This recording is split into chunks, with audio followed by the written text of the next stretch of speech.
السلام علیکم ورحمۃ اللہ وبرکاتہ۔ محترم سامعین کرام، اب میں آپ حضرات کے سامنے ایک وہ گناہ جو آج ہمارے معاشرے کے اندر عام ہو چکا ہے، بچے، جوان، بوڑھے اس خطرناک گناہ کے اندر ملوث ہے، جس گناہ کو ہماری شریعت نے بہت خطرناک گناہ بتلایا ہے، اور اس گناہ کی کیا قباحت ہے وہ ہماری شریعت نے ہمیں بتلایا ہے، اور وہ گناہ ہے آنکھوں کی بد نظری۔ بد نظری کہا جاتا ہے ان چہروں یا ان تصاویر کو دیکھنا جن کو دیکھنے سے ہمارے اسلام نے منع کیا ہے، ان کو دیکھنا، اس کو بد نظری کہا جاتا ہے۔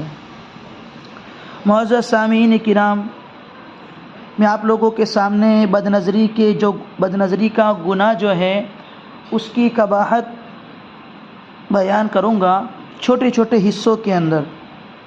آپ لوگ اس کے تمام حصے توجہ اور غور سے سنیے، آپ لوگوں کے سامنے واضح اور صاف ہو جائے گا کہ یہ کتنا خطرناک گناہ ہے۔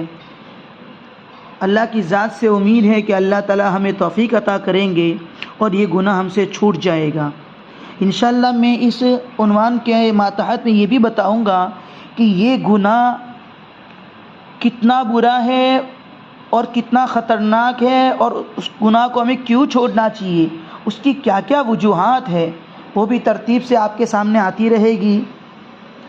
اور اس گناہ کے قباحت کے تعلق سے قرآنی آیات کیا ہے، احادیث مبارکہ کے اندر کیا بیان کیا ہے، اقوال سلف کی روشنی کے اندر میں آپ حضرات کے سامنے لاتا رہوں گا، اور اس کے ساتھ ساتھ میں یہ گناہ ہم سے کیسے چھوٹے، اس کے چھوڑنے کی کیا ترکیبیں ہیں اور کیا طریقے ہیں، وہ بھی انشاءاللہ آپ حضرات کے سامنے لاتا رہوں گا۔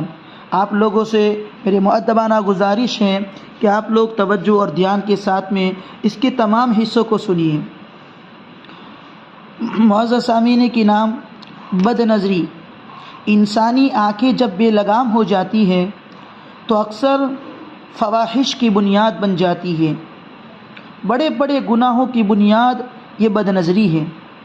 اسی لیے محققین کے نزدیک بد نظری ام الخبائث کی مانند ہے۔ یہ آنکھیں جو ہے، ان دو سوراخوں سے ہی فتنے کے چشمے ابلتے ہیں، اور ماحول اور معاشرے میں عریانی اور فحاشی کے پھیلنے کا سبب بنتے ہیں۔ اسی وجہ سے اسلام نے ان دو سوراخوں پر پہرا بٹھا دیا۔ یہ بھی اسلامی تعلیمات کا حسن و جمال ہے کہ ہر مومن کو نگاہیں نیچی رکھنے کا حکم دیا کہ نہیں غیر محرم پر نظر پڑے اور نہیں شہوت کی آگ بھڑکے۔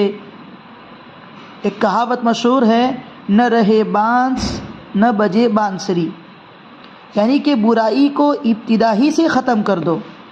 عام مشاہدہ ہوتا ہے کہ جن لوگوں کی نگاہیں بے قابو ہوتی ہیں ان کے اندر شہوت کی آگ بھڑکتی رہتی ہے، حتیٰ کہ انہیں فحاشی کا مرتکب کروا دیتی ہے۔